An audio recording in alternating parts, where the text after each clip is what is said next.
Assalamualaikum warahmatullahi wabarakatuh. Kembali lagi Sobat Nandur. Pada kesempatan kali ini akan membahas tentang tanaman cabai rawit. Nah, untuk poin pembahasannya akan difokuskan kepada bagaimana cara menangani antraknosa.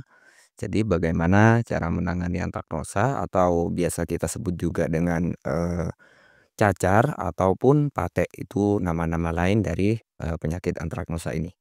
Jadi penyakit antraknosa ini adalah salah satu penyakit yang disebabkan oleh jamur yang namanya Coledotrichum capsici. Nah, jadi itu salah satu jenis jamur yang mengakibatkan antraknosa pada tanaman cabai rawit. Nah, untuk ciri-cirinya sendiri, antraknosa ini bisa kita kenali dari awal. Nah, jadi untuk ciri-cirinya itu bisa kita kenali dari awal. Biasanya yang pertama yang paling terlihat itu memang bercak atau busuk buah ya. Bercak atau busuk buah. Nah, ini biasanya yang paling sering kita kenali di bagian buah tanaman cabai rawit. Sedangkan untuk ciri-ciri awal pada fase vegetatif atau fase pertumbuhan itu biasanya juga bercak ah, bercak abu-abu. Nah, ini yang harus kita kenali dari awal karena bercak abu-abu ini bukan hanya terjadi pada buah saja. Jadi kalau di awal bisa langsung kita kendalikan kalau memang kita sudah mengetahui ciri-cirinya. Ciri-cirinya itu terdapat bercak yang berwarna coklat keabu-abuan atau hitam keabu-abuan di bagian daun. Jadi daun, di bagian batang, di bagian ranting, dan di bagian bunga. Jadi bukan hanya di bagian buahnya saja. Kalau misalnya di awal, di fase pertumbuhan, kita harus kenali. Kalau ada bercak di bagian daun, di bagian batang, di bagian ranting, dan di bagian bunga harus kita segera tangani. Nah, maka dari itu sangat penting ya untuk teman-teman semuanya menyimak video ini sampai selesai karena supaya tidak ada pembahasan yang terlewati.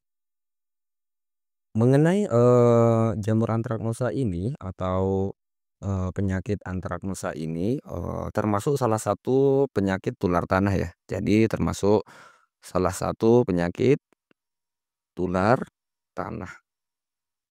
Jadi sangat cepat penyebarannya. Tular tanah, mohon maaf, tular tanah. Jadi sangat cepat penyebarannya ke tanaman yang lain. Jadi yang tanaman yang di sebelahnya ketika tidak terserang antraknosa bisa juga terserang karena ini salah satu penyakit tular tanah yang penyebarannya cukup cepat dan juga bisa disebarkan oleh angin ya. Jadi penyebarannya itu juga bisa melalui angin atau sentuhan. Nah, sentuhan ini bisa disebabkan oleh hama. Jadi bisa disebabkan oleh hama, bisa juga disebabkan oleh manusia karena menyentuh buah yang cacar atau bercak yang di tanaman sebelumnya pindah ke tanaman satunya itu bisa berpindah ya, terutama di fase panen.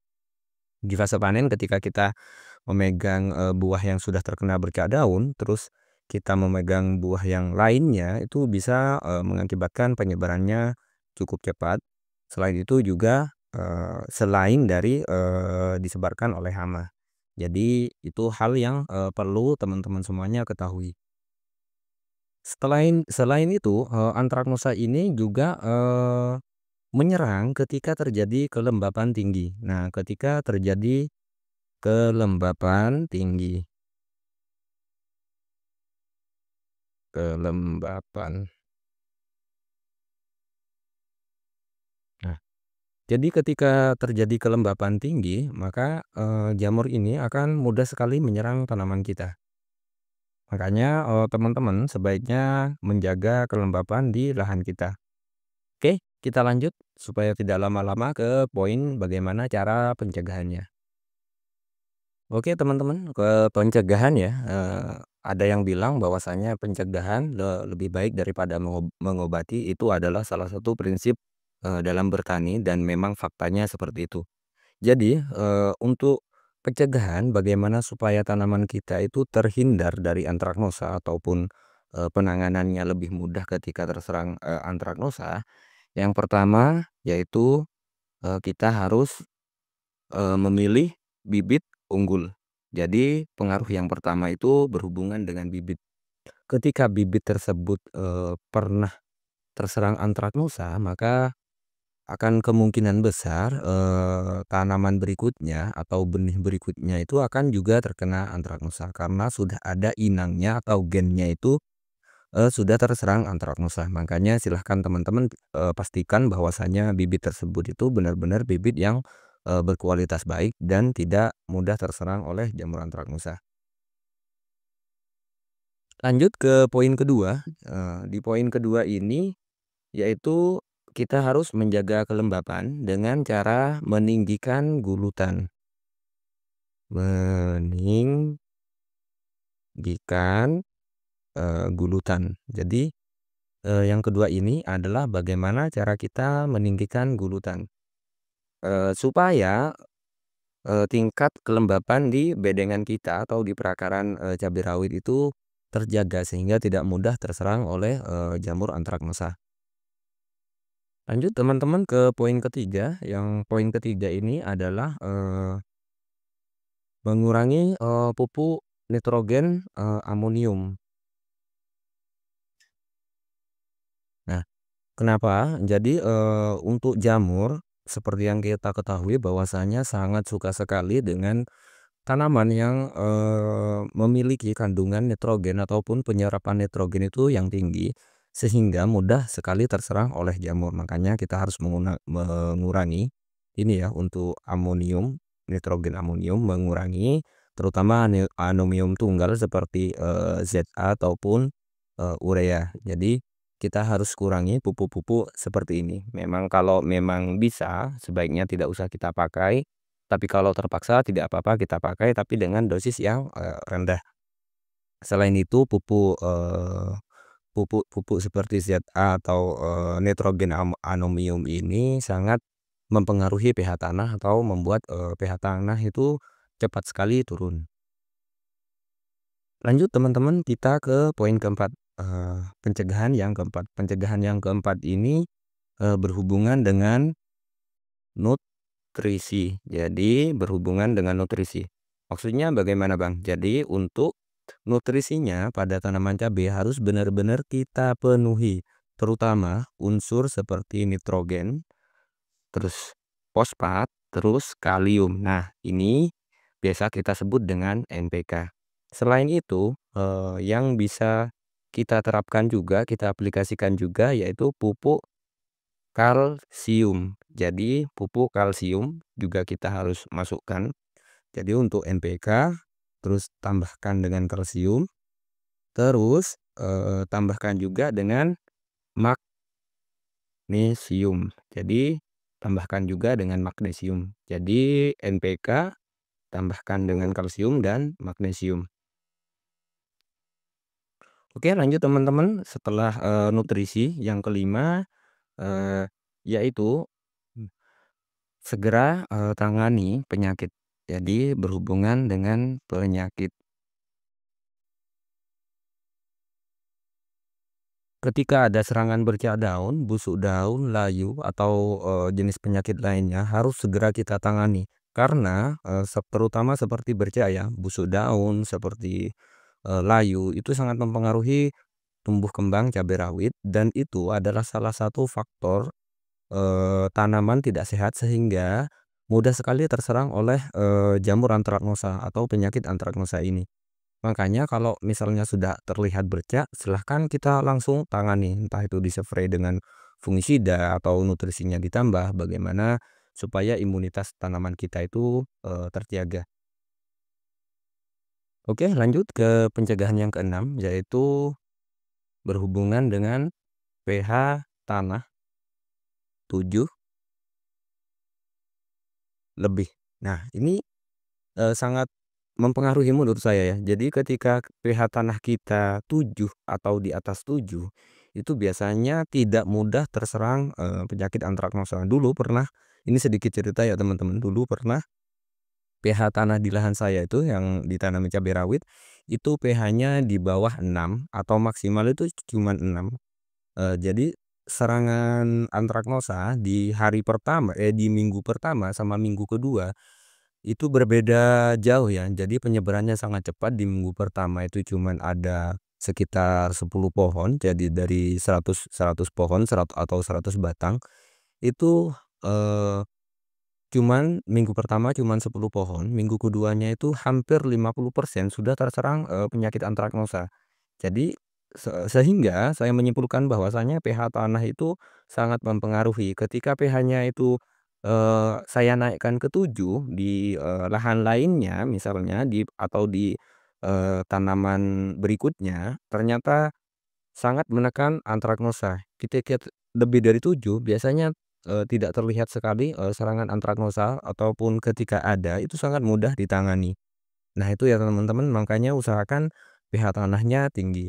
Jadi untuk pH tanah ini silahkan, bisa kita semprot dengan, bisa kita kocor dengan asam humat ataupun rendaman yang di-mix dengan, rendaman, kapur dolomit. Jadi silahkan naikkan, pH tanahnya, memakai asam humat atau rendaman, air kapur dolomit ataupun bahan-bahan lain yang sekiranya bisa menaikkan, pH tanah dengan cepat dan tentunya aman buat tanaman.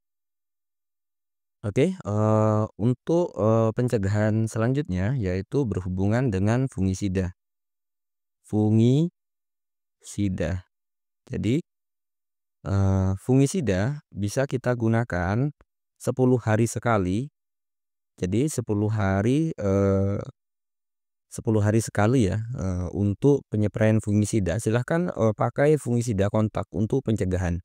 Fungisida kontak seperti apa Bang? Nah, seperti antrakol, seperti, ditan, seperti, jenis mangkosep lainnya, dakonil. Nah, itu salah satu fungisida kontak, itu cukup ya untuk teman-teman untuk pencegahan dan minimal dispray, 10 hari sekali ataupun, seminggu sekali itu boleh juga ya. Dengan dosis yang sedang, jadi tidak terlalu rendah ataupun tidak terlalu tinggi. Oke teman-teman, itu salah satu atau, 7, pencegahan tanaman cabai rawit. Saya mencoba untuk merangkumnya kembali. Yang pertama yaitu berhubungan dengan bibit. Jadi pilihlah bibit unggul yang, sekiranya tidak pernah terserang penyakit antraknosa ataupun tahan dengan penyakit antraknosa. Yang kedua, berhubungan dengan kelembapan, yaitu kita harus, meninggikan gulutan ataupun bedengan minimal 30 atau, 45 cm sampai 60 cm, itu lebih tinggi lebih baik ya teman-teman ya, untuk supaya, kelembaban di, lahan kita atau di perakaran cabai itu terjaga, tidak terlalu lembab. Yang ketiga yaitu, mengurangi pupuk nitrogen amonium dengan,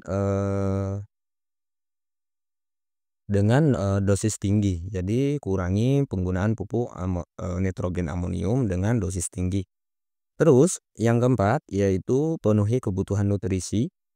Jadi bisa kita memakai pupuk nitrogen, fosfat, kalium, kalsium, dan magnesium. Itu setidaknya, unsur haranya itu dulu ya teman-teman ya yang harus, kita penuhi. Lanjut, pada yang kelima yaitu masalah dengan penanganan penyakit. Jadi ketika ada serangan penyakit, langsung kita tangani, jangan ditunda-tunda. Ketika ada serangan penyakit bercak, busuk, itu langsung kita tangani, jangan dibiarkan. Karena itu tanaman akan, rentan terhadap serangan-serangan, termasuk serangan jamur antraknosa nantinya. Yang keenam yaitu berhubungan dengan pH tanah. Usahakan pH tanahnya itu, lebih dari 7 ya teman-teman. Kalau memang, tanamannya pengen mudah sekali diatasi ketika terserang jamur antraknosa ataupun, untuk mencegah jamur antraknosa ini menyerang tanaman cabai rawit kita. Jadi usahakan pH-nya itu di atas 7. Yang terakhir yaitu, fungisida. Jadi kita harus melakukan pencegahan dengan cara menyemprot fungisida minimal 10 hari sekali. Silahkan memakai fungisida kontak. Jadi pakai saja fungisida kontak untuk pencegahan. Oke, lanjut teman-teman ke penanganan ataupun solusi. Ini berlaku bagi teman-teman yang sudah tanaman cabai rawitnya itu sudah terserang jamur antraks. Jadi bagaimana cara menanganinya? Oke. Jadi cara menanganinya yang pertama kita harus spray spray fungi dan nutrisi. Jadi fungi dan nutrisi. Nah, ini sangat penting supaya tanaman cabai rawit kita pulih. Lalu fungisida apa apa saja yang harus kita pakai dan nutrisinya apa saja. Nah, ini di minggu pertama ya. Jadi untuk penanganannya di minggu pertama kita tulis dengan M1. Di minggu pertama yang harus kita lakukan yaitu spray fungisida Amistar Top.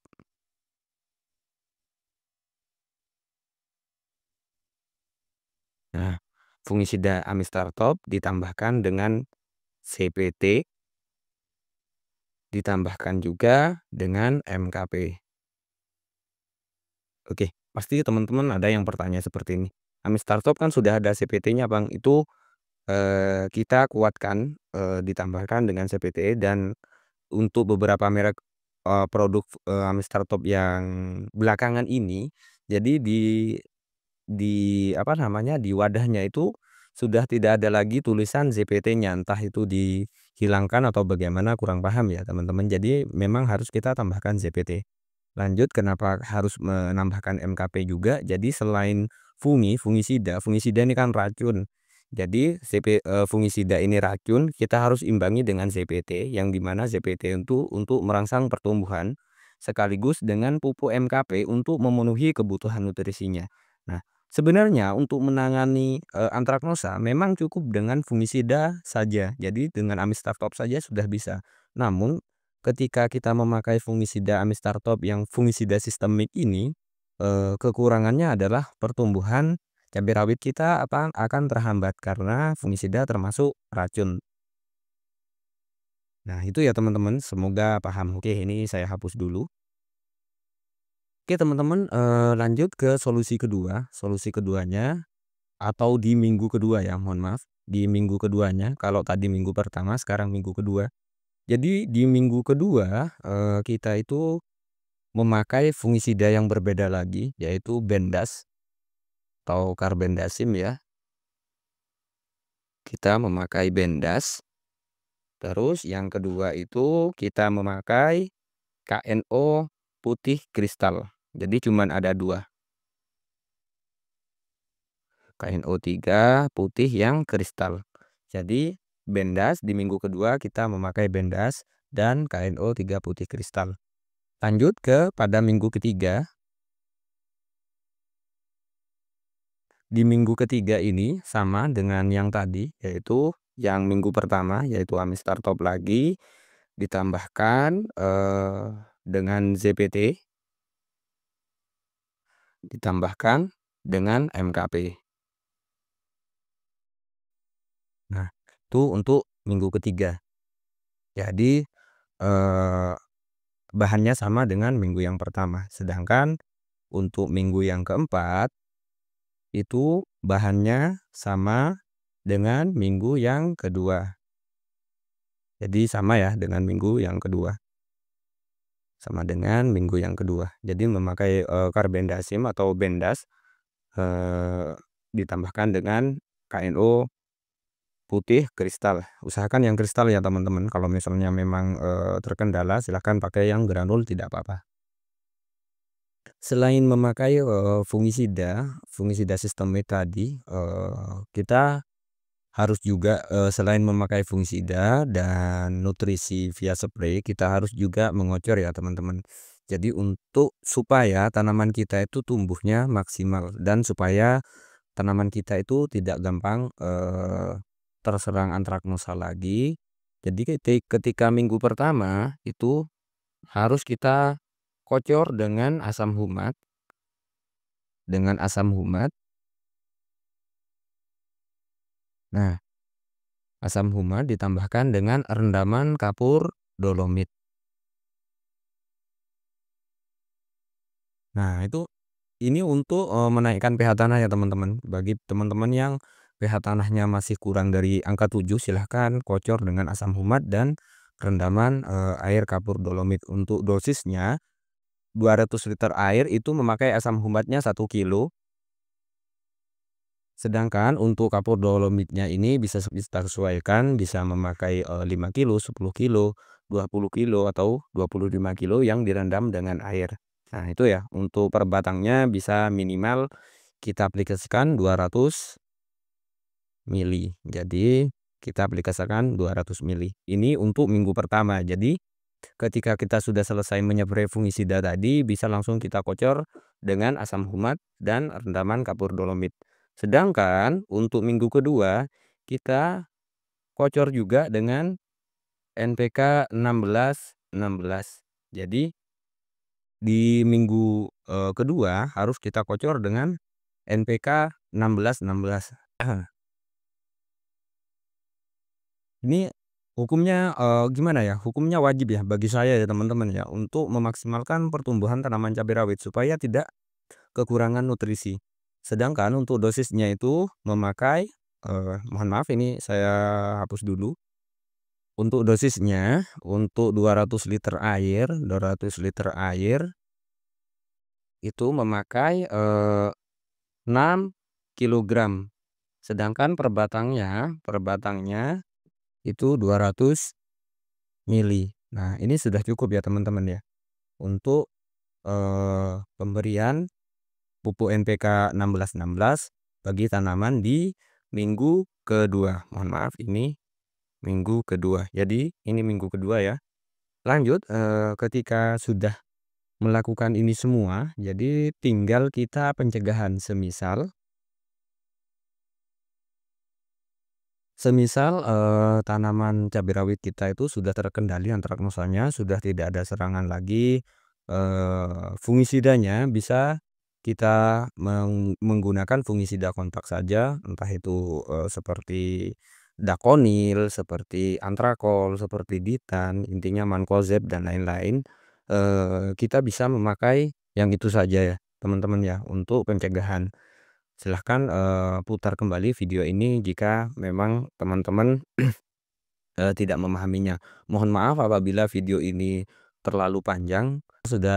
Saya sendiri sudah, melakukan, bagaimana supaya pembahasan ini sesingkat mungkin. Namun memang terkadang penjelasan itu sangat penting ya. Jadi buat teman-teman, belajar mendengarkan supaya, kita bisa saling sepaham. Karena tiap petani itu memiliki pengalaman masing-masing. Tidak ada cara yang salah dan tidak ada cara yang benar. Oke, semoga bermanfaat. Silahkan kalau memang ada pertanyaan yang, ingin ditanyakan, tinggalkan di kolom komentar. Tanaman sehat, harga bersahabat, kurangi sambat. Wassalamualaikum warahmatullahi wabarakatuh.